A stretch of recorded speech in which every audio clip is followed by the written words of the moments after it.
mengenal sejarah manusia yang kedua. Yang pertama sudah kita bahas beberapa waktu yang lalu dan ini bahasanya masih panjang sekali. Saya minta waktu khusus nanti untuk meneruskannya kepada Brother Dimas ya.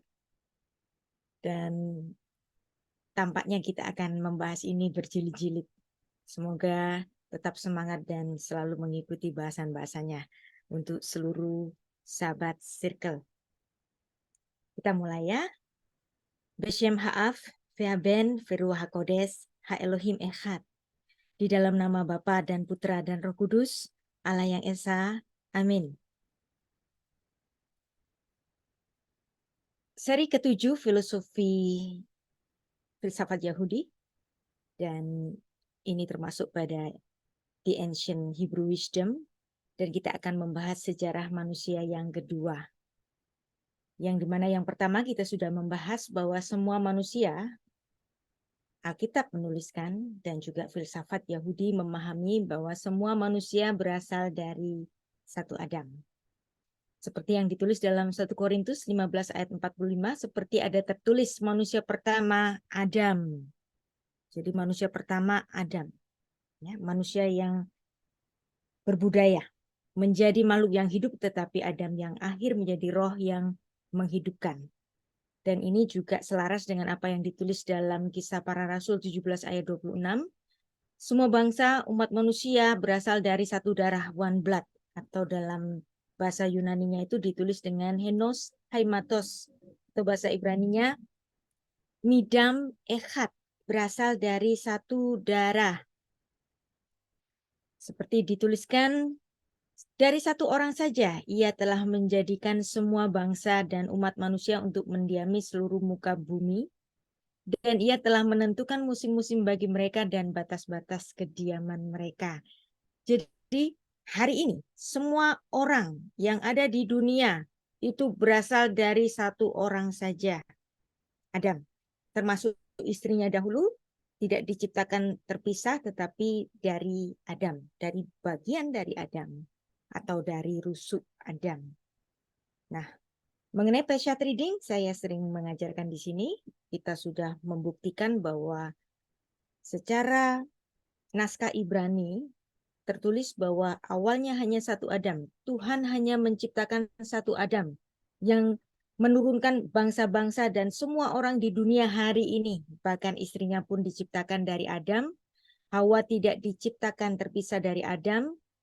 Kita bisa memparalelkan antara Kejadian 1 ayat 26 sampai 27, Kisah 17 sampai 26 dan 1 Korintus 15 ayat 45. Dan menurut filsafat Yahudi, Adam adalah filsuf yang pertama. Jadi Adam adalah manusia berhikmat yang diciptakan dalam gambar dan rupa Allah. Dan menurut Targum Jonathan untuk Kejadian 2 ayat 7 memberikan satu keterangan, di Adam leruah mimalela. Manusia itu menjadi roh yang berbicara. Bukan hanya berbicara tetapi juga memiliki kemampuan berpikir. Jadi filsuf yang pertama adalah Adam.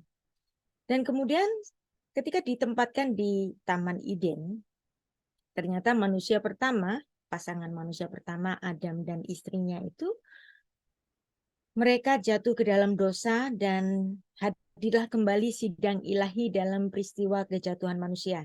Yang ini tidak saya bahas tersendiri karena ini masuk kepada doktrin keselamatan. Saya akan memberikan briefnya saja setelah kejatuhan manusia. Kejadian 3 ayat 23 sampai 24 ada 5 hal yang penting.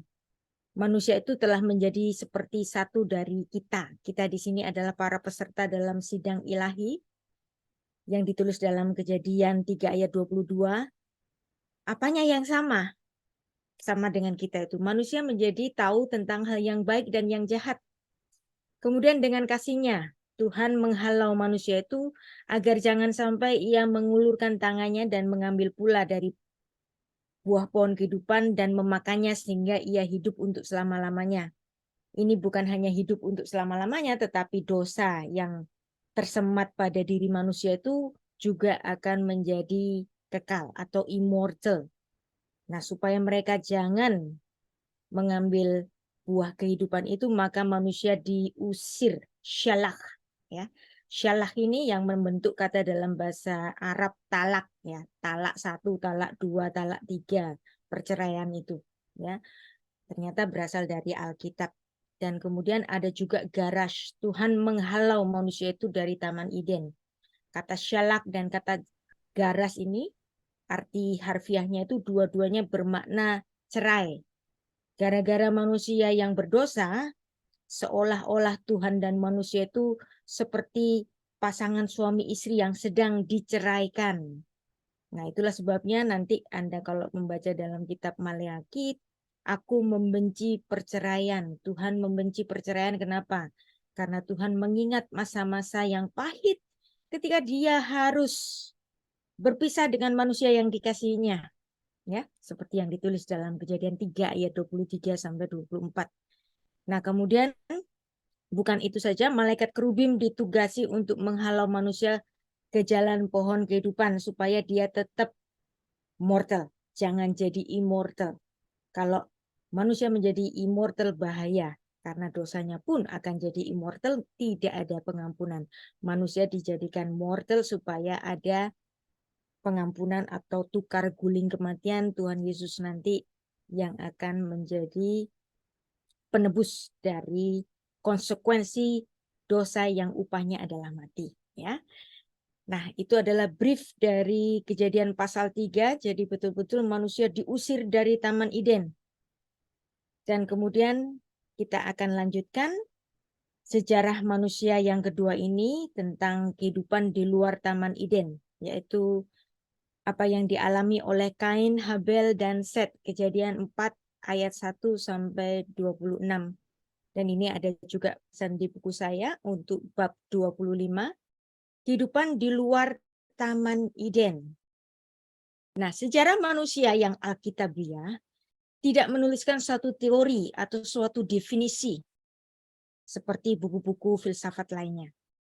Tetapi Alkitab memberikan satu catatan narasi kisah mengenai family history yang dimulai dari keluarga Adam dan Hawa yang melahirkan sejumlah putra dan putri yang bahkan sebelum memulai silsilah Yesus Allah yang inkarnasi, ya, Injil Matius dan Lukas menuliskannya dengan genealogi Yesus Kristus yang dapat dirunut hingga Bapak Abraham, bahkan sampai kepada Adam, manusia pertama.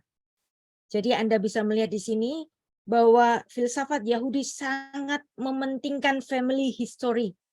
Kalau enggak, ngapain itu Lukas dan Matius itu harus menulis dahulu genealogi tentang Yesus Kristus yang bahkan dapat dirunut sampai kepada Bapak Abraham, sampai kepada Adam, manusia pertama. Nah, family history seperti yang dituliskan dalam Kejadian 5 ayat 4 menuliskan demikian. Umur Adam setelah memperanakkan Set 800 tahun dan ia memperanakkan anak-anak laki-laki dan perempuan. Jadi artinya di sini Adam tidak hanya melahirkan anak-anak laki-laki, tetapi sejumlah anak-anak perempuan yang namanya tidak ditulis. Kenapa namanya tidak ditulis? Nah, di sini kita dapat melihat bahwa Alkitab ditulis dalam budaya patriarki. Biasanya nama-nama perempuan nggak ditulis, tapi perhatikan, seandainya Alkitab menuliskan nama perempuan, berarti perempuan itu sangat penting. Sehingga dia perlu dituliskan di Alkitab. Karena biasanya nama-nama perempuan tidak ditulis. Karena Alkitab ditulis dalam budaya patriarki. Nah, ini bukan persoalan feminisme atau bagaimana. Kita mengeksegesis Alkitab yang memang ditulis dalam budaya patriarki. Jadi ini nggak usah dipersoalkan.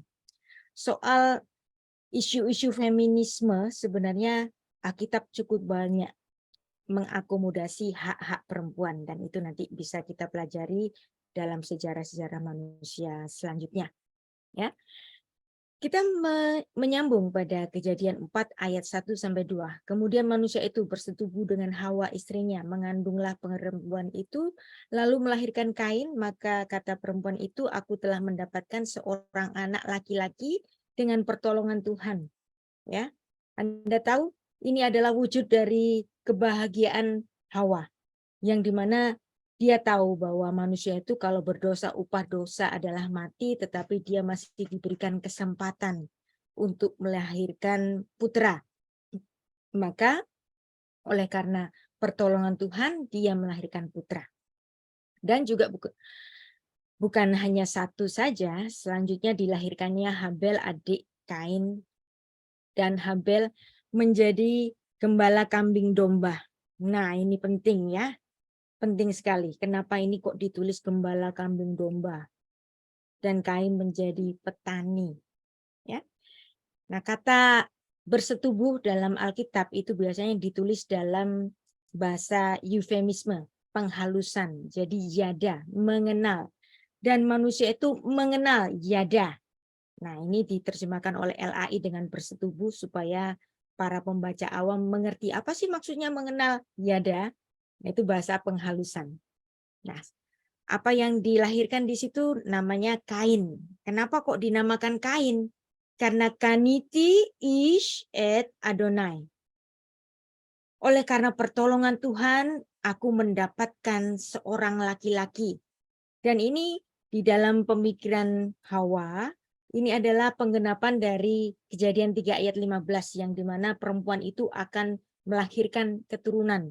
Maka apa yang dipahami oleh Hawa ini bahwa inilah janji dari mana seorang perempuan itu melahirkan seorang anak laki-laki. Ini dari segi pemikiran Hawa, tetapi dari segi pemikiran teologis, Kejadian 3 ayat 15 disebut oleh Bapak Gereja sebagai proto-evangelium atau Injil, berita Injil yang pertama. Atau di dalam bahasa Ibraninya itu Hatikva Lamasyah. Ini ada di dalam tulisan Justinus Martin maupun Irenaeus, juga dalam tulisan Targum Jonathan. Jadi baik Ibrani, pemahaman Ibraninya maupun bapak-bapak gereja memiliki pandangan yang sama bahwa Kejadian 3 ayat 15 adalah berita sukacita yang pertama. Ya. Nah, ini menarik. Kejadian 4 ayat 2 menulis secara jelas bahwa Habel menjadi gembala kambing domba, Kain menjadi petani. Ya. Itulah kenapa nanti di ritual-ritual dari persembahan-persembahan yang dilakukan oleh bapak-bapak patriarknya orang Israel, ya, mulai dari Nuh, Abraham, Yakub dan seterusnya, mereka selalu mempersembahkan kambing atau domba, ya. Ini dasarnya dari mana? Dasarnya harus dari kitab Kejadian. Yang dimana di Kejadian pasal 3 itu Tuhan membunuh binatang yang tidak berdosa, tapi tidak ditulis binatangnya itu binatang apa. Ya. Tetapi di Kejadian pasal 4 dituliskan di sini binatangnya adalah kambing domba. Ini merupakan suatu tipologi bahwa dosa itu harus dibayar dengan kematian. Kematian dari makhluk yang berdarah dirupakan dengan tipologi kambing domba. Itulah sebabnya di dalam Alkitab orang-orang untuk mempersembahkan korban itu tidak sembarangan binatang. Nggak mungkin tikus, nggak mungkin harimau, nggak mungkin yang lain-lain. Tetapi seperti apa yang ditulis dalam kitab Kejadian, ya. Dan di sini gembala menyemat pada diri Habel. Perhatikan. Itulah sebabnya sampai hari ini sistem pemerintahan di dalam teologi kekristenan maupun Yahudi itu selalu dalam sistem penggembalaan, ya. Nah, kata Hevel itu artinya nafas. Di circle ini saya pernah membuka satu kelas tentang kitab Kohelet, yang dimana kata sia-sia itu sebenarnya adalah terjemahan yang sangat lost in translation dan mengaburkan makna yang dimaksudkan oleh Raja Salomo. Hevel atau Havel itu artinya tarikan nafas. Nah, bayangkan Anda bernafas.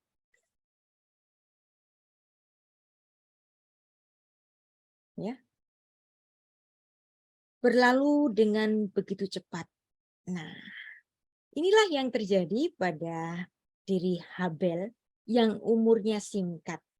Nah, dari situ, dari kisah Habel ini muncul suatu pemahaman secara filosofis Yahudi.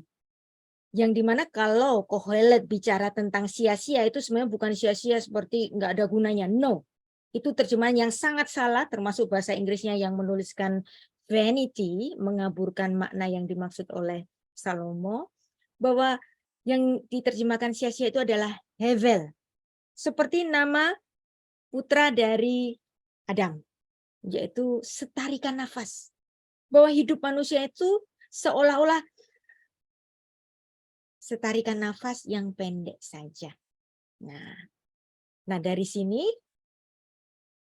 Raja Salomo menggambarkan bahwa kehidupannya yang dia lalui dengan sangat berliku-liku, ya, dia memiliki apa saja yang sangat wah, ya, mulai dari kekayaannya wah, kebijaksanaannya wah, jumlah istrinya wah, semua wah. Tapi ketika dia hendak menghadap Tuhan dan ajal menjemput, dia sadar bahwa kehidupannya seperti Hevel, seperti setarikan nafas saja. Bahkan manusia hari ini walaupun hidupnya 120 tahun atau lebih, kalau dia hendak dijemput oleh kematian, dia akan merasakan seolah-olah hidupnya ini singkat saja. Ya.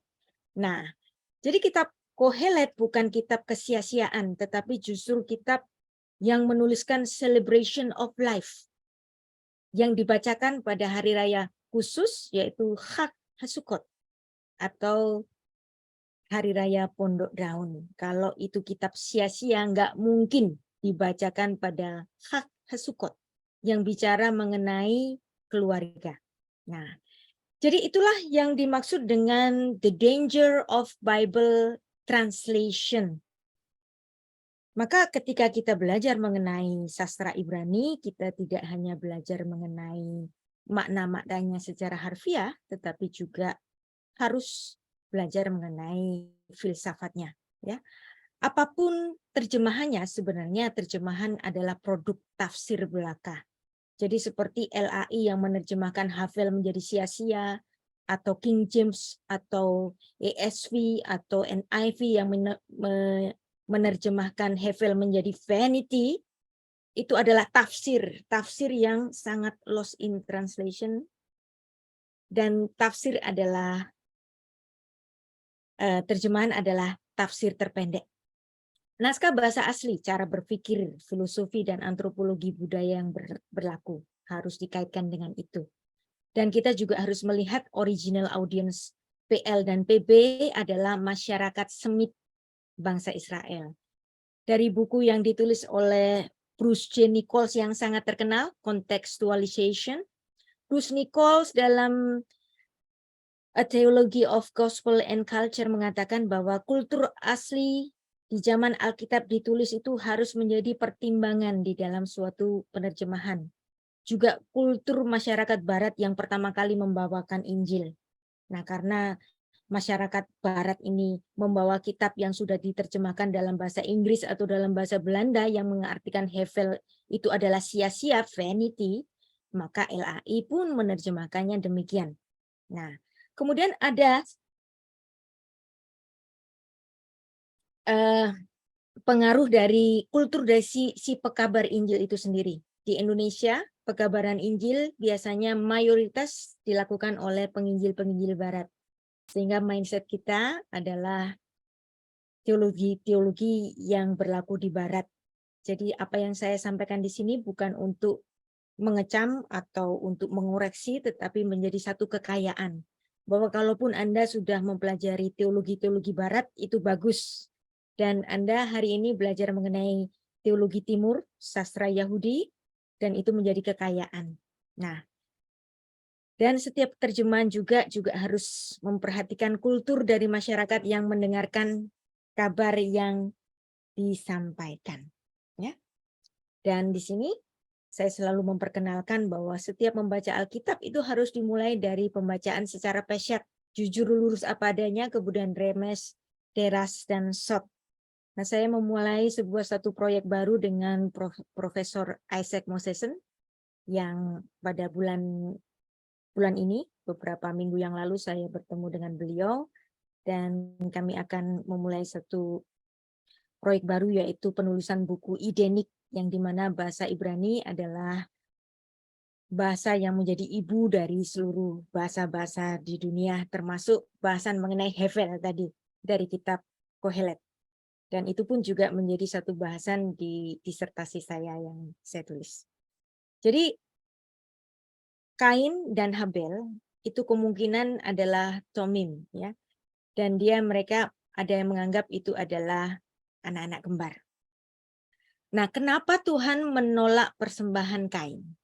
Ada yang menafsirkan persembahan Kain tidak dikatakan sebagai hasil tanah yang terbaik. Mungkin dia memberinya tidak dengan senang hati atau merasa sayang. Tetapi Habel secara jelas disebutkan memberikan beberapa anak sulung, kawanan domba yang digembalakannya, bahkan bagian-bagiannya yang berlemak. Nah, sebenarnya ini bukan soal mutu hasil tanah yang Kain persembahkan, tetapi apa tadi? Sesuatu yang bernyawa, sesuatu yang berdarah, yang dimana darah itu adalah lambang dari nyawa.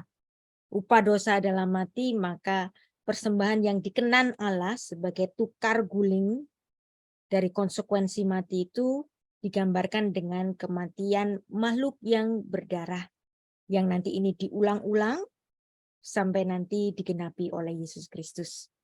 Nah, jadi di sini sebenarnya Kain dan Habel memiliki satu pendidikan yang baik dari orang tuanya, yang dimana mereka memiliki satu kesadaran untuk memberikan korban. Tetapi korban yang diberikan oleh Kain ini adalah korban yang tidak dikenan. Karena apa?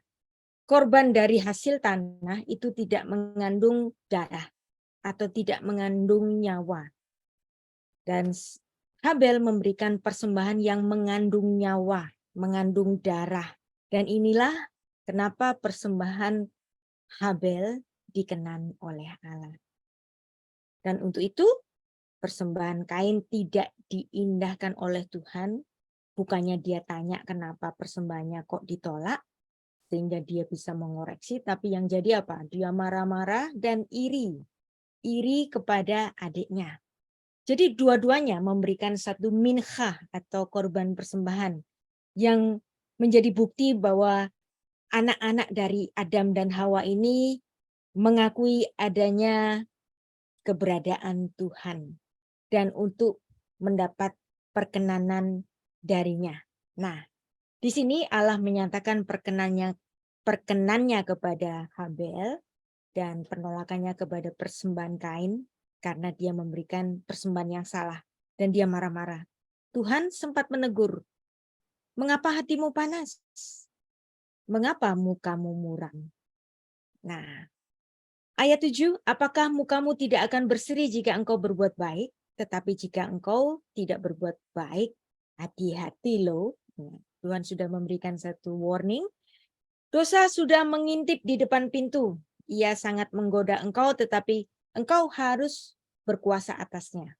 Nah, jadi hasil dari manusia yang telah jatuh ke dalam dosa, dia dapat dipengaruhi oleh keinginan-keinginan jahat. Tetapi sebenarnya keinginan-keinginan jahat itu dapat dihalau. Yang dimana di sini Tuhan memberikan satu tips, engkau harus berkuasa atasnya. Demikian juga hari ini kita. Dosa selalu mengintip di depan pintu. Ada saja yang membuat kita tergoda. Tergoda apa? Ya, memiliki yang kita tidak punya. Orang lain punya, kita nggak punya. Kita jadi iri. Nah, itu sudah dosa mulai menguasai. Maka setiap kali ada godaan-godaan semacam ini, manusia harus berkuasa atas godaan-godaan itu. Dan apa? Ternyata Kain tidak berhasil. Dia tunduk pada kejahatan itu. Dan kita akan membahas kejahatan Kain ini. Ya. Kata Kain kepada Habel adiknya, marilah kita pergi ke padang. Dan ketika mereka ada di padang, tiba-tiba Kain memukul Habel dan ia membunuhnya. Ya, nah semua apa yang dilakukan oleh Kain ini dilihat oleh Allah, tidak ada yang tersembunyi. Firman Tuhan kepada Kain, di mana Habel adikmu? Jawabnya, aku tidak tahu apakah aku penjaga adikmu. Ya. Di sini Vayomer Adonai El Kain, Ein Habel Achicha, Habel Achicha. Di mana Habel adikmu? Ya. Vayomer jawabnya, lo yadaeti, kata si Kain, aku nggak tahu. Hasyomer achi anochi, apakah aku penjaga adikku? Ya justru kalau sebagai abang dia harus menjadi penjaga dari adiknya ini, bukan? Ya, tapi itu tidak dilakukan oleh Kain, tetapi malah Kain membunuhnya. Nah, di sini ini adalah hasil dosa. Dosa selalu menghasilkan apa? Pengingkaran. Kain berusaha menutup-nutupi pembunuhan yang dia sengaja dengan dusta yang disengaja pula. Bahkan dengan kurang ajar, Kain balik menuduh hakimnya, yaitu Tuhan. Hakimnya itu bodoh dan tidak adil. Dia mempertanyakan, emangnya aku penjaga adikku? Nah, di sini dalam Alkitab bahasa asli menarik. Kain sebenarnya tidak membunuh satu Habel saja, tetapi Kain membunuh generasi. Dari mana kita tahu kalau Kain membunuh generasi? Ya, jadi di sini Tuhan menuliskan demikian, mengatakan demikian. Vayomer me asita, apa yang sudah kamu lakukan? Nah, ini menarik. Kol deme ahiha, ya. Suara dari darah adikmu. Nah, kata darahnya ini ditulis dalam bentuk plural. Kalau dalam bahasa Indonesia nulisnya darah adikmu saja. Bisa dalam pengertiannya singular. Nah, ini bahasa Inggrisnya juga blood. Memang tidak lazim menulis blood, enggak menulis itu, ya. Tetapi kita harus melihat, membaca secara pesat di sini deme. Artinya darah-darah secara plural. Kenapa dosa pembunuhan adalah dosa yang sangat berat? Karena membunuh itu bukan membunuh satu orang itu saja. Tetapi di sini Kain membunuh Habel sekaligus generasi yang mungkin dilahirkan oleh Habel di masa-masa kemudian. Jadi di sini membuat Habel tidak memiliki keturunannya. Kain tidak membunuh Habel seorang saja, tapi membunuh generasi.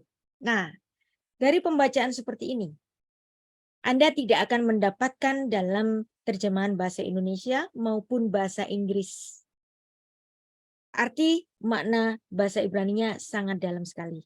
Kenapa dosa pembunuhan itu adalah dosa yang sangat berat? Sehingga Tuhan menyatakan, meh asita, apa yang telah kamu lakukan? Darah-darah dari adikmu, yang termasuk juga keturunan yang akan lahir setelahnya. Semuanya berteriak kepadaku, dimetaforakan. Bahwa itu menjadi satu pertanda bahwa pembunuhan adalah dosa yang sangat berat. Nah, Anda lihat di sini, kalau kita melihat genealogi, Adam punya putra Kain dan Habel. Kain memiliki sejumlah keturunan. Tapi Anda lihat di sini, Habel nggak ada keturunannya. Itulah sebabnya dalam bahasa asli Ibrani menulis deme. Darah-darah secara plural. Kain, kamu berdosa sangat besar sekali. Kamu tidak hanya bunuh adikmu, tetapi kamu juga membunuh keturunan-keturunannya. Kenapa keturunan ini sangat penting? Anda nanti membaca Kejadian 1 ayat 28. Beranak pinaklah dan bertambah banyaklah dan penuhilah bumi. Dan ini merupakan suatu berkat yang pertama kali disabdakan oleh Tuhan. Kain telah merusak berkat yang pertama kali disabdakan oleh Tuhan, sehingga Tuhan menegur dia dengan sangat keras. Ya, nanti sebagai kompensasi dari kematian Habel ini, Tuhan akan memberikan Set, yang dimana Set nanti lahir patriark dari leluhur bangsa-bangsa Israel. Dari Set nanti muncul Nuh, Nuh nanti muncul ada 3 putra yang melahirkan bangsa-bangsa yang ada di dunia. Itulah sebabnya Alkitab, Perjanjian Lama, Perjanjian Baru menuliskan bahwa seluruh keturunan yang ada di bumi sampai hari ini adalah keturunan dari Adam. Ya. Kol deme akhika. Kain membunuh generasi Habel. Ya. Kenapa Kain dianggap sebagai berdosa besar dan Tuhan memberikan satu kutuk? Ya. Maka sekarang terkutuklah engkau, terbuang jauh dari tanah. Ya. Kutuk dari Tuhan ini arur ata, ya, sehingga kamu itu ketika menjadi atau mengusahakan tanah, dia akan tidak menghasilkan hasil-hasil yang baik dari tanah yang mengangakan mulutnya untuk menerima darah adikmu itu dari tanganmu. Jadi tanah kembali dikutuk. Apa yang dikerjakan Kain menjadi terkutuk. Apabila engkau mengusahakan tanah itu, nah ini jelas ya, maka tanah itu tidak akan memberikan hasil sepenuhnya bagi kamu. Engkau menjadi seorang pelarian dan pengembara di bumi. Nah, kata na di sini, ini artinya mondar-mandir. Ya, na fanat. Ya. Na menjadi mondar-mandur di suatu dan menjadi pengembara. Ya, fanat. Ya, na fanat. Dan itulah yang terjadi pada Kain. Ya, kutuk kepada tanah yang dikerjakan Kain. Sabda Tuhan, sekarang terkutuklah engkau dari tanah itu. Dalam kasus ini Kain menjadi terhukum atas kutukan kepada tanah yang dia kerjakan. Dia dipisahkan karena kejahatannya. Ia telah ditempatkan di bawah murka Allah. Ya, murkanya Allah. Tetapi murka Allah ini masih dapat dibendung. Ya. Atau saya nggak usah pakai kata murka. Karena di kitab Kejadian ini nggak ada kata murka. Ya. Kita lihat ini sebagai teguran Allah. Seperti yang dinyatakan dari surga melawan segala kefasikan dan kelaliman manusia. Makanan dari bumi di sini ditahan darinya. Apabila engkau mengusahakan tanah itu, maka tanah itu akan memberikan hasil sepenuhnya lagi. Tidak akan memberikan hasil sepenuhnya lagi kepadamu.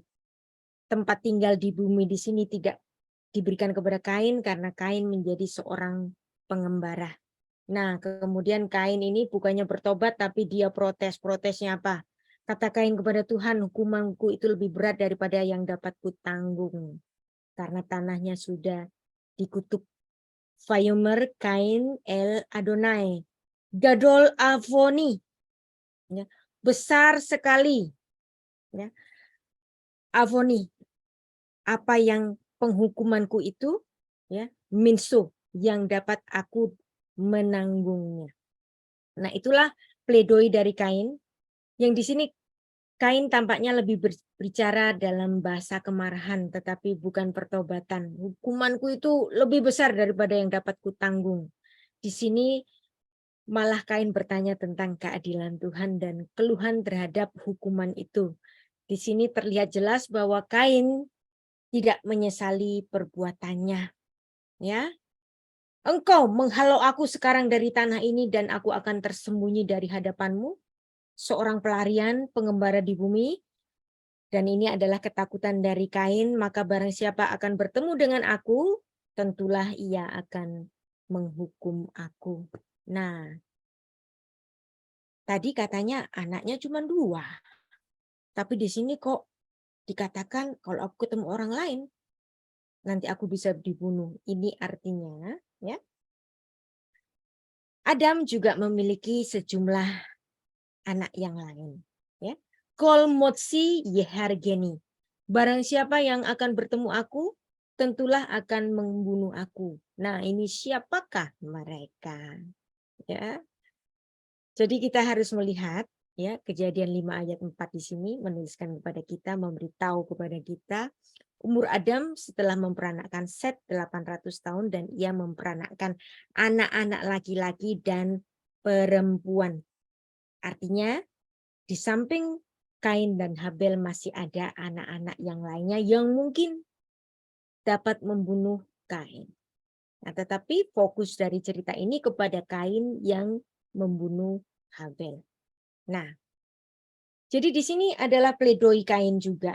Jadi pledoi pertama dari manusia, genealogi pledoi di dalam suatu pengadilan itu ada di Alkitab. Siapa yang melakukannya?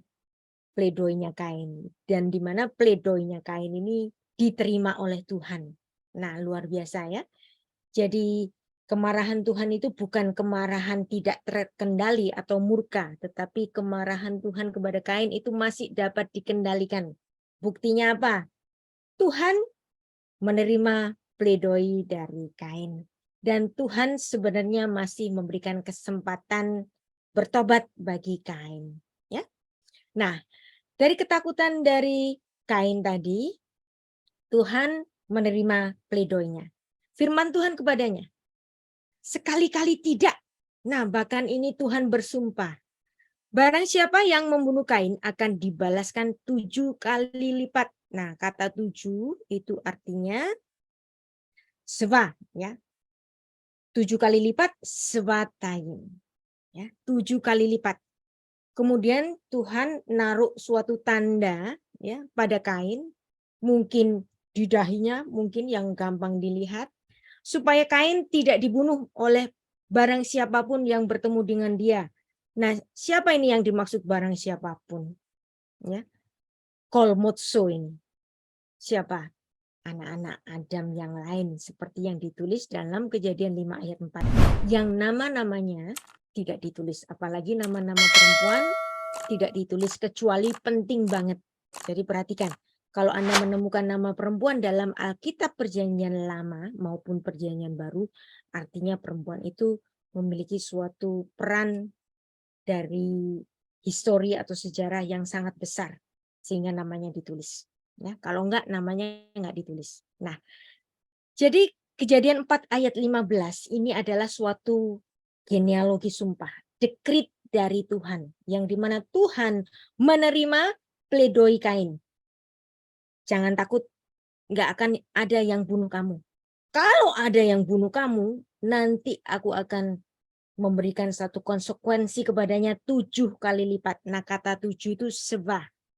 Nah, karena ini suatu sumpah, suatu janji, maka dalam bahasa Ibrani, janji atau sumpah itu bahasa Ibraninya adalah seva. Ya, ada BR seva. Bisa diartikan 7 sumur, bisa diartikan 7 sumpah. Jadi 7 itu sumpah Allah. Sumpah apa? Sebenarnya ini adalah sumpah pengampunan. Di sini walaupun Tuhan sudah mengutuk Kain, di sini Tuhan memberikan pengampunan kepada Kain ini, ya. Nah, jadi inilah genealogi sumpah. Jadi genealogi apapun itu adanya di kitab Kejadian yang disebut sebagai kitab Kejadian, ya. Nah, sumpah berasal dari filsafat Ibrani. Filsafat Yahudi jauh lebih tua dari filsafat Yunani. Jadi kalau kita ditanya kapan ada genealogi sumpah, Kejadian 4 ayat 15 yang dimana Tuhan sendiri melakukan sumpahnya kepada Kain. Ya. Jadi angka 7 berhubungan dengan sumpah, genealogi sumpah termasuk juga angka pengampunan. Angka tadi termasuk angka pengampunan kesempatan bertobat bagi Kain. Ya, Shivatayim 7 kali lipat, Kejadian 4 ayat 15. Seva 7. Nah, kata Sava ya, kata 7 membentuk verba sava yang artinya bersumpah. Dan kata sumpah sendiri bahasa Ibraninya shevuah yang juga berasal dari kata seva 7. Jadi kalau orang Ibrani bilang 7 itu sama dengan sumpah. Ya. Kata seva artinya sumpah, kata seva juga dalam artian namerik angka 7. Nah, Vayetse Kain milifnei Adonai. Nah, tapi apa yang terjadi? Kesempatan bertobat dan pengampunan dari Tuhan yang memberikan satu kesempatan 7 kali kepada Kain itu tidak diindahkan. Apa yang dilakukan oleh Kain? Vayetse Kain milifnei Adonai. Ini memiliki satu nilai filsafat Ibrani yang sangat tinggi. Dan dia keluar. Siapa yang keluar? Kain. Keluar dari mana? Mi livnei Adonai. Me. Ya, lepanaf Adonai. Et Adonai. Ya, jadi artinya di sini Kain keluar dari wajahnya Tuhan. Kain membelakangi Tuhan. Apa yang terjadi kalau orang membelakangi Tuhan, tidak ada di dalam sinar wajah Tuhan? Apa? Kutuk. Jadi kutuk kepada Kain ini ternyata dipilih sendiri oleh Kain. Yang dimana dia membelakangi Tuhan. Di hadapan Tuhan ada berkat. Ketika membelakangi Tuhan, itu kutuk. Ya. Vayetse Kain milifnei Adonai. Lalu Kain pergi dari hadapan Tuhan. Kemudian Vayeshev be'eretz not Khidmat Iden. Nah, artinya di sini Iden masih ada. Yang dimana Iden sudah nggak dapat dimasuki oleh manusia. Manusia, keturunan Adam, semuanya tinggal di luar Iden. Nah, kenapa kira-kira Iden hari ini kok nggak ada? Kemungkinan Iden sudah tersapu pada saat banjir besar pada zamannya Nuh. Sehingga tidak ada lagi, dan yang tersisa adalah apa? Sungai Efrat dan Sungai Tigris saja. Sedangkan 2 sungai yang lain, ya, itu mungkin juga sudah tersapu pada zamannya banjir Nuh. Ya. Jadi ini yang juga mendasari filsafat Yahudi bahwa di hadapan wajah Allah berkat. Kalau membelakangi wajah Allah kutuk. Kenapa kok ini dianggap sebagai kutuk? Karena generasi Kain nanti hanya mandek pada zaman banjir besar. Setelah itu tersapu habis, generasi Kain tidak ada lagi. Itulah sebabnya ada suatu tatanan yang ditulis dalam Bilangan 6 ayat 24 sampai 27. Tuhan memberkati engkau dan melindungi engkau, Tuhan menyinari engkau dengan wajahnya. Perhatikan, kata sinar yang berasal dari wajah itu adalah suatu kasih karunia. Apa itu kasih karunia? Ya, grace. Apa artinya? Kasih karunia itu yang menerima. Yang memberi tidak berkewajiban, yang menerima tidak punya hak, itu namanya kasih karunia. Jadi kalau ada di hadapan wajah Tuhan, ada kasih karunia. Ketika Tuhan memperadabkan wajahnya kepada kita, maka ada damai sejahtera. Dan inilah suatu formula berkat yang diberikan kepada Israel, bahkan kepada umatnya sampai dengan hari ini. Bahwa di hadapan wajah Tuhan, itu ada berkat. Kain yang membelakangi wajah Tuhan, kutuk. Ya. Nah, ini juga ada bahasanya pada buku Eksegesis Peshiat, Kitab Kejadian, Kitab Genealogi, halaman 427. Ya. Nah, biasanya ini yang sering ditanyakan. Pada Kejadian 5 ayat 4 tadi, ya, dituliskan bahwa Adam memiliki sejumlah anak laki-laki dan anak-anak perempuan. Yang sering ditanyakan itu, siapa istri Kain? Lo incest dong, gitu. Jadi mari kita selidiki Kejadian 4 ayat 1 sampai 3. Kemudian manusia itu bersetubuh dengan Hawa istrinya dan mengandunglah perempuan itu lalu melahirkan Kain.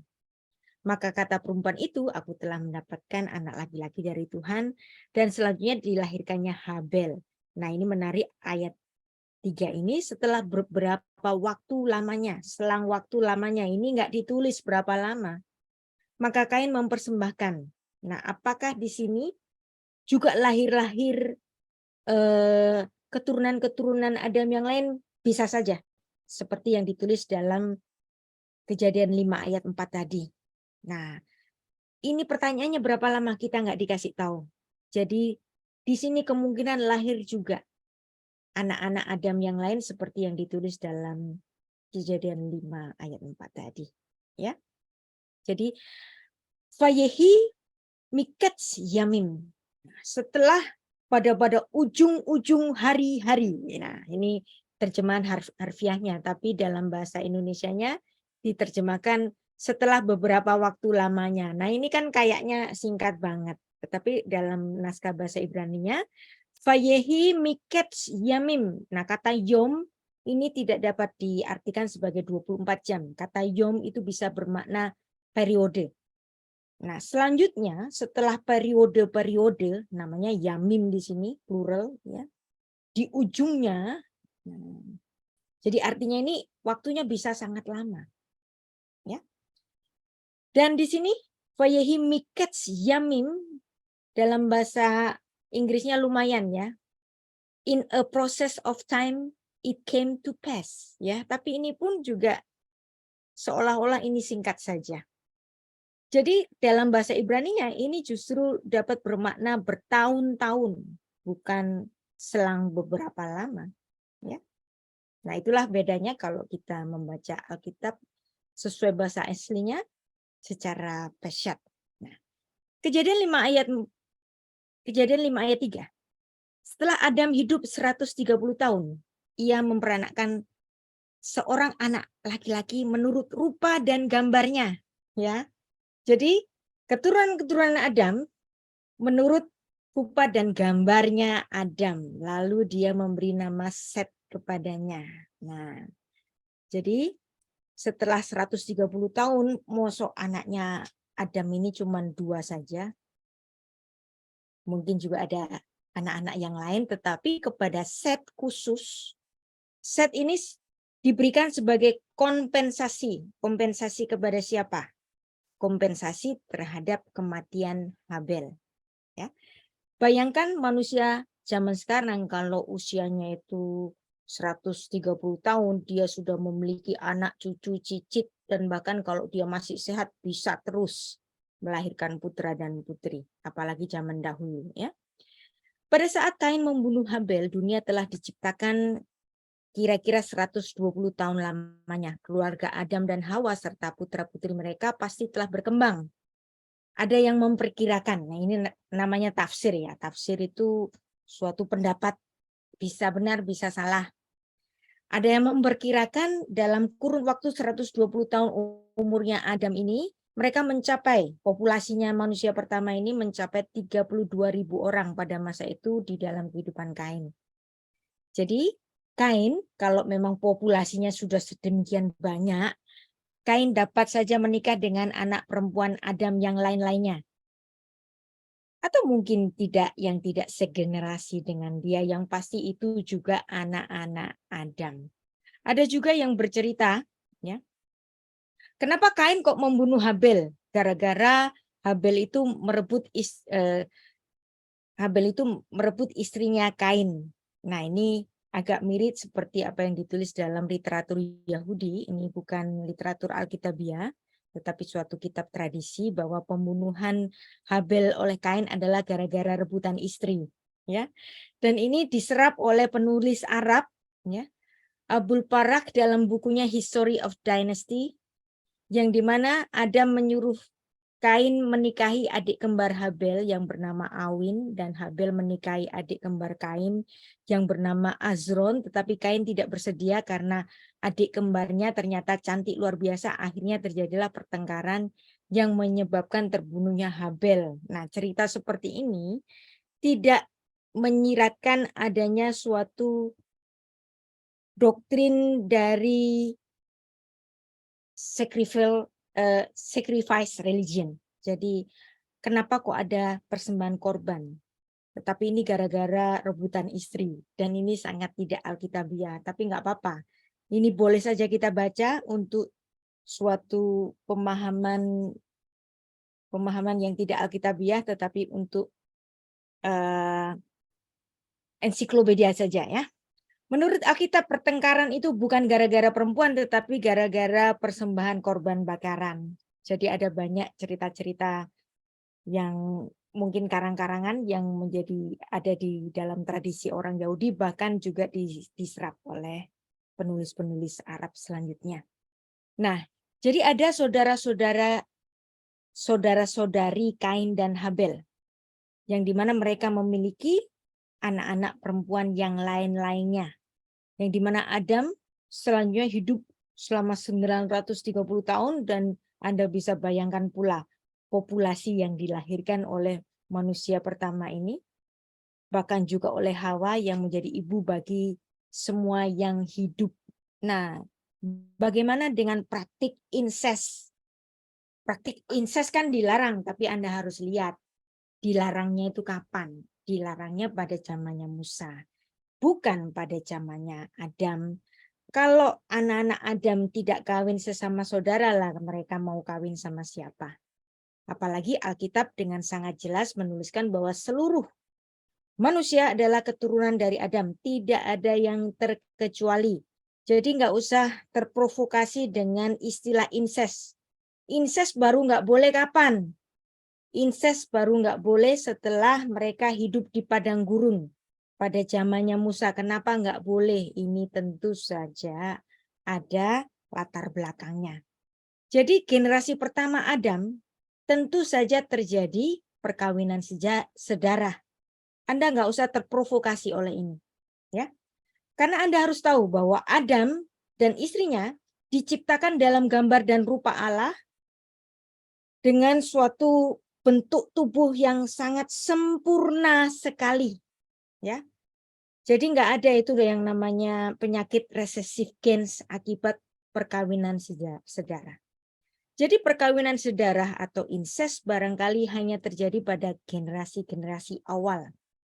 Yang kita tahu bahwa Adam dan Hawa memiliki lagi anak-anak yang lainnya. Jika hanya ada satu keluarga asli, maka pernikahan mula-mula harus antara saudara laki-laki dan saudara perempuan. Anda tahu bahkan Hawa sendiri adalah bagian dari Adam, ya. Tidak diciptakan secara terpisah. Itu pun kalau dilihat hari ini itu juga incest. Tapi kenapa dahulu bisa? Karena Adam memiliki tubuh yang sangat sempurna. Pernikahan demikian pada mulanya tidak berbahaya, ya.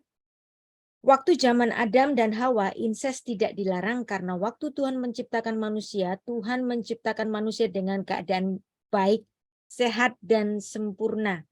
Incest kemudian berbahaya sebab kemudian manusia itu terjadi penyakit-penyakit recessive genes, mewarisi sel keturunan yang sudah berubah yang menghasilkan anak-anak cacat, yang dapat menghasilkan anak-anak cacat kalau menikah dengan sanak saudarinya. Bisa cacat, bisa sakit, bisa dungu, bisa macam-macam yang dilahirkan oleh penyakit-penyakit recessive genes. Jadi sudah pasti Adam dan Hawa datang dari tangan Allah yang sudah menciptakan mereka tidak memiliki sel-sel yang memiliki recessive genes. Itulah sebabnya pernikahan antara saudara laki-laki dan perempuan atau kemenakan laki-laki atau kerabat dekat pada generasi-generasi awal manusia tidak berbahaya. Pada zaman Nuh diperkirakan incest itu mungkin masih terjadi, ya, karena dari tiga anak-anaknya itu. Jadi incest baru resmi dilarang di era Musa, yang khususnya di Perjanjian Lama dituliskan pada zamannya Musa di kitab Torah, ya. Jadi itulah kenapa ada perkawinan sedarah pada zaman-zaman awal manusia, karena zaman-zaman awal masih memiliki keturunan yang dekat dengan Adam, belum ada recessive gen. Nah, jadi inilah dituliskan Alkitab selalu menuliskan genealogi. Itulah kenapa silsilah dipandang amat penting dalam filsafat Yahudi. Itulah kenapa Matius dan Lukas memulai kelahiran Yesus Kristus yang ditulis siapa yang menjadi leluhur dari Yesus Kristus Allah yang inkarnasi itu. Kejadian 4 ayat 17 sampai 24 ini menarik sekali. Anda bayangkan di sini ya. Kain bersetubuh dengan istrinya. Istrinya siapa? Ya anak Adam juga gitu. Enggak usah pakai diperdebatkan ya. Karena incest belum dilarang. Mengandunglah perempuan itu dan melahirkan Henok. Kemudian Kain mendirikan satu kota, dinamai kota itu Henok menurut nama anaknya. Nah, bagi Henok lahir Irat. Nah, ini laki juga. Kemudian dari Irat ada Mehuyael. Kemudian ada Metusael, laki-laki semua. Ada Lamek. Ya. Kemudian Lamek memiliki 2 istri. Nah, ini adalah poligami yang pertama. Siapa poligamis pertama? Dia adalah Lamek yang memiliki 2 istri. Ya. Yang satu namanya Ada, yang satu namanya Zila. Kenapa di sini ditulis? Artinya perempuan ini penting. Ya. Kemudian ada Yabal. Ya, Anda lihat tadi. Kain masih diberkati Tuhan dengan apa? Melahirkan generasi-generasi yang baik. Buktinya apa? Yabal ini menjadi bapak orang yang diam di dalam kemah, pinter bikin kemah, punya keahlian dalam arsitektur dan memelihara ternak ya dalam pertanian. Kemudian ada adiknya Yubal. Dia menjadi bapak semua orang yang memainkan kecapi dan suling. Jadi musisi pertama itu justru berasal dari keturunan Kain. Nah, kemudian Zila istri dari Lamek ini punya anak namanya Tubal Kain. Nah, Anda lihat sekarang. Dari Zila ditulis adik perempuan yaitu namanya Naamah, ya. Kalau Anda membaca di Alkitab, generasi biasanya itu ngebosenin. Ya. Siapapun yang membaca Alkitab itu ngapain sih ini ditulis? Tetapi justru di sini Alkitab bercerita kepada kita, pentingnya kita melihat satu nama, yaitu siapa? Naamah. Naamah harus dibahas dalam arti harfiah bahasa Ibrani-nya. Naamah artinya naim. Ya, naim itu artinya pleasant, cantik, enak dipandang, elok. Ya. Nah, nama Naamah ini kita simpan dulu ya. Nah, kemudian di sini Lamek. Lamek yang poligami tadi bercerita kepada 2 istrinya bahwa dia telah dengan bangga membunuh seorang laki-laki karena ia melukai aku. Maka aku membunuh seorang muda karena ia memukul aku sampai bengkak. Nah, kenapa aku boleh membunuh orang? Kan dulu pernah itu si Kain, bapak kita, kalau Kain pernah bunuh orang dan dia kemudian Tuhan bersumpah untuk membalaskan 7 kali lipat untuk yang membunuh dia, tapi nanti untuk Lamek ya akan dibalaskan 77 kali lipat. Nah, Anda lihat di sini, inilah nanti suatu tatanan yang dipakai oleh Tuhan Yesus sebagai formula pengampunan di Perjanjian Baru. Maka angka 7 di Alkitab, Seva, yang artinya sumpah, angka 7 juga dalam artian pengampunan. Ya. Kalau Kain diampuni 7 kali lipat, aku diampuni 77 kali lipat. Ya. Jadi di sini menarik dalam Kejadian pasal 4 tadi. 7 generasi Kain dan keunggulan-keunggulan putra-putrinya itu. Ya. Ada Kain, kemudian ada Henok, Irat, Mehuyael, Metusyael, Lamek, dan kemudian anak-anak dari Ada ini ada Yabal dan Jubal, ya, yang ada musisi di sini. Dan kemudian seorang pembuat tenda. Kemudian dari anak Lamek yang dari perempuan yang bernama Zila, ada Tubal Kain dan Naamah. Wow. Bukankah Alkitab ditulis dalam budaya patriarki? Maka setiap kali Anda menemukan nama perempuan di dalam kitab, ya, Alkitab kita itu, perempuan itu pasti sangat penting. Ya. Siapapun, termasuk Hagar, itu juga sangat penting. Ruth, sangat penting.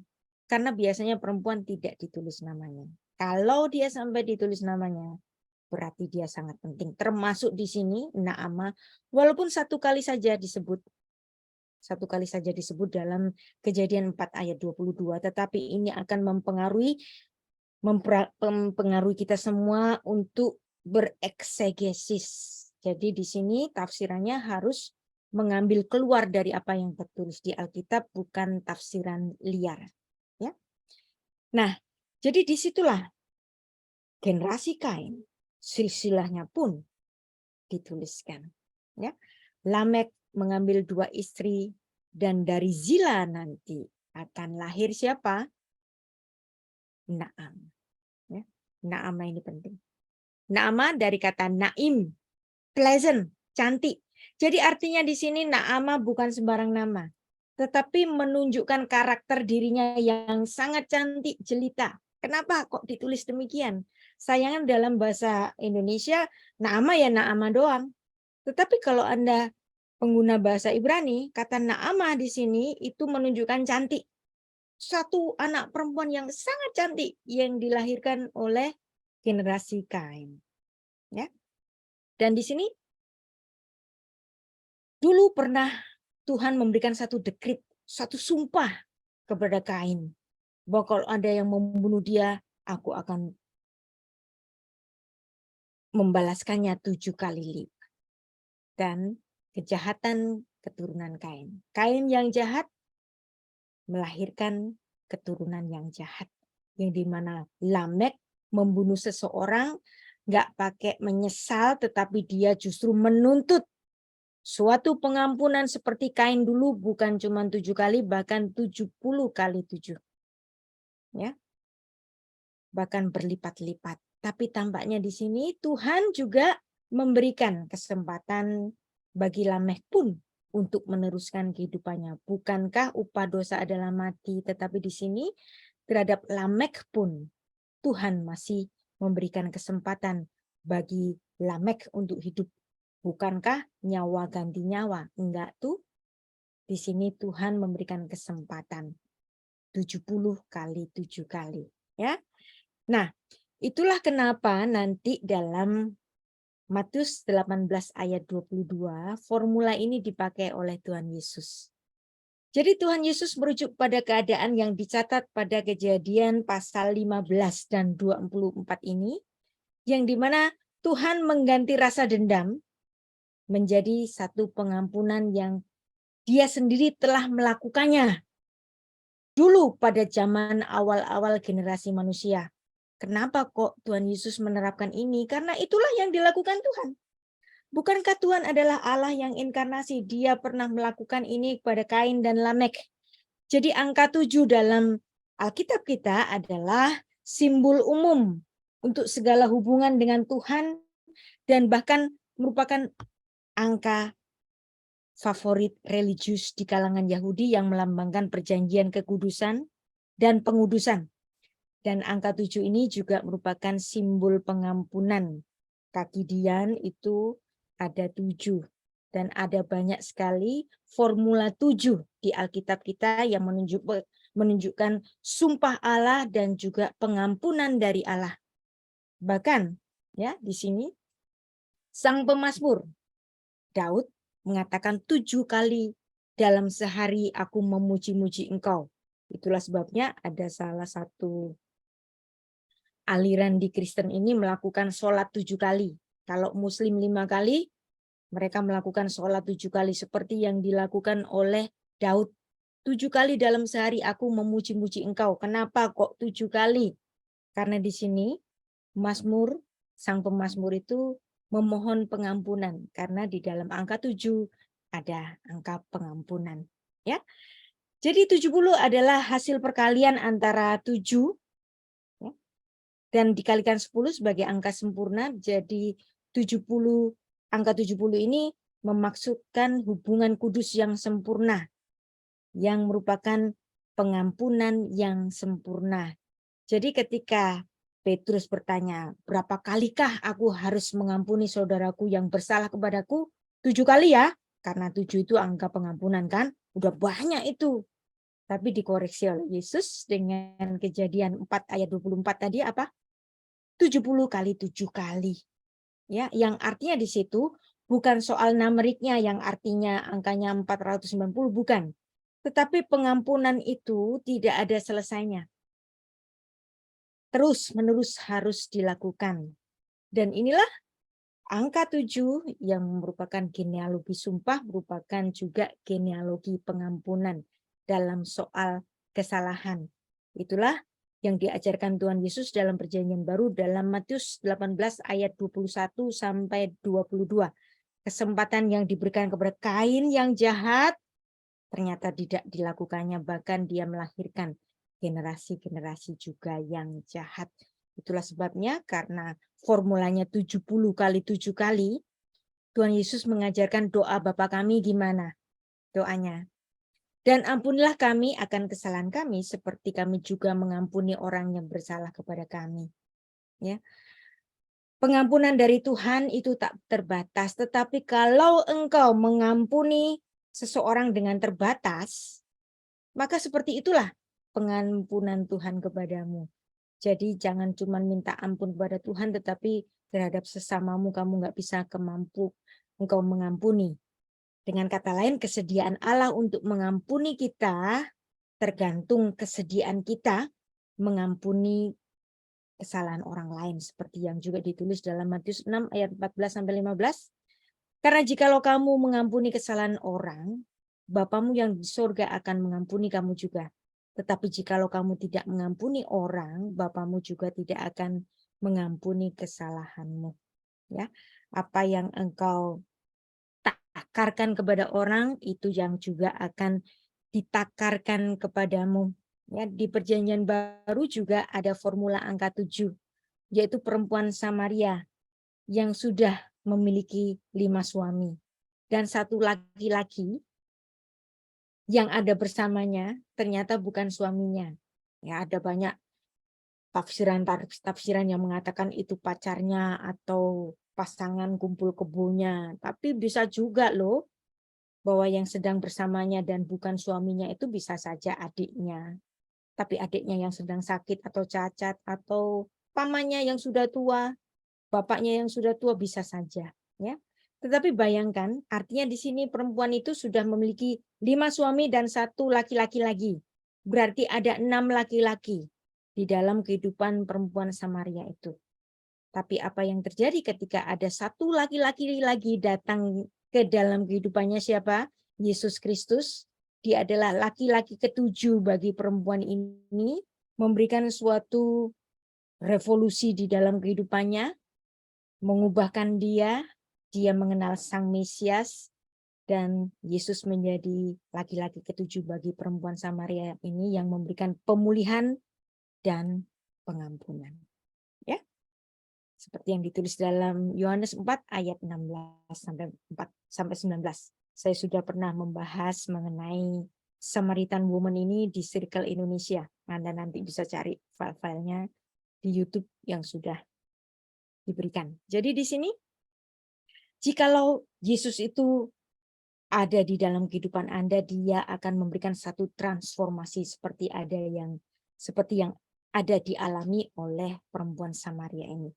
Dan keselamatan itu datang dari bangsa Yahudi. Kenapa Yesus secara khusus bicara ini kepada perempuan Samaria ini? Karena pada zaman itu antara orang Yahudi dan Samaria itu sedang bertikai.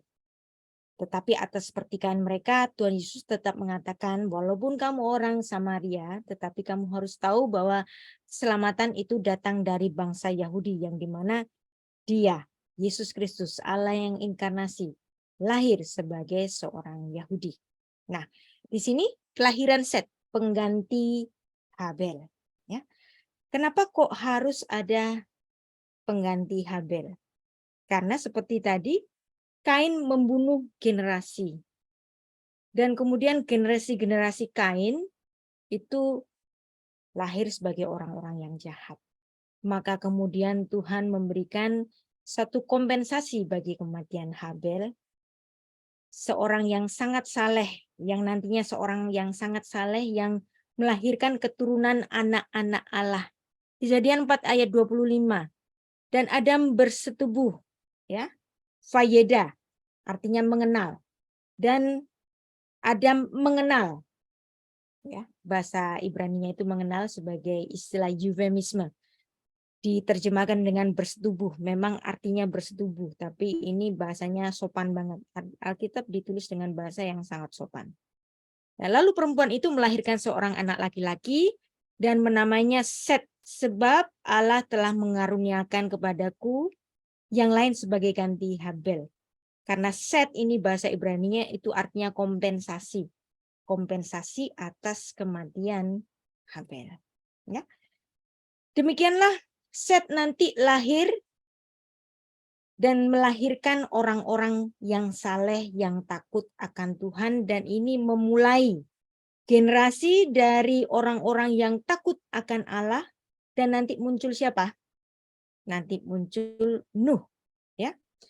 Kemudian Set ini melahirkan seorang anak yang bernama Enos. Enos itu artinya apa? Lowly, rendah, ya. Bisa dalam artian rendah hati, tapi juga bisa dalam artian keduanya itu apa? Orang yang rendah moralnya. Menandakan bahwa di dalam kelahiran Enos ini lahir juga orang-orang lain keturunan Kain yang rendah moralnya, ya. Pada saat itu orang memanggil nama Tuhan. Masa baru saat itu orang memanggil nama Tuhan? Bukankah di Kejadian 4 ayat 1, ya, Hawa itu mengatakan, Tuhan memberikan aku putra, ya. Yang dimana dia menyebut nama Tuhan di dalam Kejadian 4 ayat 1. Tetapi kenapa di Kejadian 4 ayat 26 ini, kok pada waktu itulah orang mulai, ya, Vayikra et Shemo Enos as hukal likro beshem Adonai. Yang dinamakan likro Adonai ini ada suatu penafsiran bahwa yang dinamakan likro memanggil itu dalam artian ungkapan eufemisme yang artinya mengata-ngatai Allah.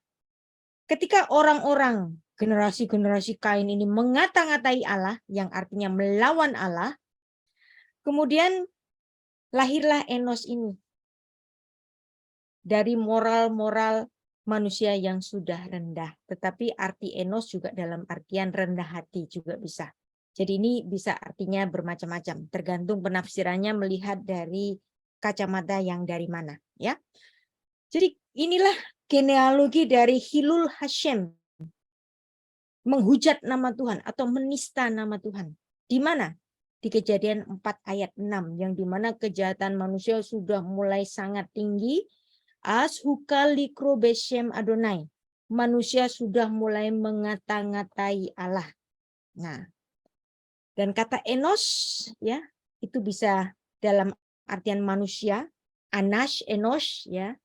Dalam bahasa Arab juga Anas artinya manusia. Nah, dari kata Enos ini kemudian bentuk konstruknya itu ish, ya. Maka laki-laki itu disebut dengan ish, Enos, ya, bentuk konstruk dari Enos. Nah, Enos konstruknya ish, kemudian memiliki istri yang disebut dengan Isya. Kenapa disebut dengan Isya? Karena ish dibentuk dari, karena Isya dibentuk dari ish. Dan ish ini adalah kependekan dari nama Enos tadi, ya. Dan di mana saat itu perkawinan sudah terjadi, dan ini merupakan tatanan yang dibuat oleh Tuhan bahwa laki-laki dan perempuan akan melahirkan keturunan-keturunannya. Jadi di sini Enos terbentuk kata Anas yang artinya manusia, bentuk konstruknya, bentuk pendeknya adalah ish. Itulah sebabnya bentuk plural dari ish adalah anashim, yang dimana kata anas ini dikasih im, anashim. Ish satu orang, kalau banyak orang namanya anashim. Perempuan itu isya. Bentuk pluralnya apa? Nashim. Jadi ini merupakan bentuk irregular dari nomina Ibrani, ya. Nah, kata Anash, Enos, low. Nah, kata Enas itu juga dalam artian jatuh, ya. Juga dalam artian punish. Nah, kata punish Anash, ya. Bandingkan kata Anas jatuh dengan kata Anas laki-laki, manusia. Anas di sini. Ada persamaan bunyi. Ini artinya ada majas aliterasi. Anas, Anas. Anas yang jatuh dan dia mengata-ngatai nama Tuhan. Membuat Allah Anas. Apa itu Anas? Anas itu kalau dipenggal, Anas, Ayin, dan Nas. Ayin ini adalah mata. Nas itu jatuh. Kenapa Allah sampai menghukum manusia? Kenapa tadi Allah menghukum Kain? Karena Kain jatuh dalam dosa membunuh adiknya. Ya. Jadi kenapa Tuhan harus menghukum? Karena mata Allah melihat manusia yang jatuh. Dan ketika Allah melihat manusia yang jatuh, Allah itu naham. Ketika Allah melihat Adam jatuh ke dalam dosa, apa yang dilakukan Allah? Murka? Marah-marah? Enggak. Apa yang dikatakan oleh Allah? Adam, di mana kamu? Bukankah Allah itu maha tahu? Dia omniscience. Tetapi dia bertanya, Adam, di mana kamu? Seolah-olah Tuhan tidak tahu Adam berada. Tetapi ini adalah suatu ungkapan alegoris. Yang dimana Tuhan menangis. Ketika Adam jatuh ke dalam dosa, Tuhan menangis. Berteriak, Adam, di mana kamu? Ya, itulah ketika Allah matanya melihat kejatuhan manusia, Tuhan menangis. Ya. Jadi di dalam kitab Kejadian pasal 1 sampai 3 sampai 5 nanti bahkan ya, kata murka itu tidak ada. Ya. Kalaupun Tuhan menghukum karena matanya melihat manusia yang jatuh dan dia menangis. Adam, di mana kamu? Dan sifat grief dari Allah ini, Allah yang bersedih, itu nanti dituliskan dalam pembahasan pasal 6. Ya. Tampaknya kita tidak dapat meneruskan ini dan saya sampaikan nanti di pertemuan selanjutnya untuk pembahasan Kejadian pasal 6 yang dimana menuliskan Tuhan itu sangat anas dan dia sangat naham, bersedih, grief, ada di dalam kedukaan ketika manusia yang dikasihinya itu jatuh, Enosh, yang membuat Allah itu anas, yang dimana di dalam kelahiran Enosh, putra dari Set ini, Ashukal likro beshem Adonai, mulanya orang mengata-ngatai nama Tuhan, dan itu merupakan genealogi dari Hilul Hashem, awal dari penghujatan atau penistaan sang nama. Lawan kata dari Hilul Hashem tadi apa? Kiddush Hashem, yaitu pengudusan sang nama. Itulah sebabnya dalam doa Bapa kami, Tuhan Yesus juga mengajarkan Kiddush Hashem. Dikuduskanlah namamu. Berarti Tuhan Yesus mengajarkan Kiddush Hashem di dalam pengajarannya. Dan ini merupakan bagian yang terpenting juga dalam pengajaran Yahudi. Jadi ada Kiddush Hashem, ada Hilul Hashem, dan ini masuk ke dalam mitzvot dari hukum Taurat, mitzvot keempat dan mitzvot kelima, harus menguduskan nama Allah, jangan menajiskan nama Allah. Kiddush Hashem. Dan kita akan di selanjutnya mempelajari kenapa sih, apa perlunya silsilah itu ditulis di Alkitab. Saya yakin ya, nggak usah pakai nutup-nutupin, saya juga demikian. Kalau baca silsilah itu kayaknya bosenin banget. Tetapi kenapa Alkitab tetap harus menulis itu? Karena disinilah Alkitab kita tidak dinarasikan dengan suatu dalil-dalil atau teori-teori. Alkitab memberikan satu narasi generasi manusia di dalam suatu kisah. Inilah sejarah manusia yang alkitabiah. Dan kita dapat menjejakinya sampai dengan Adam. Bahkan silsilah Yesus Kristus pun dapat diurut sampai kepada Abraham, sampai kepada Adam. Saya sudahi sampai di sini. Nanti kita akan lanjutkan, kita cari waktu lagi ya untuk bertemu kembali di Circle Indonesia untuk sejarah manusia yang ketiga. Saya kembalikan kepada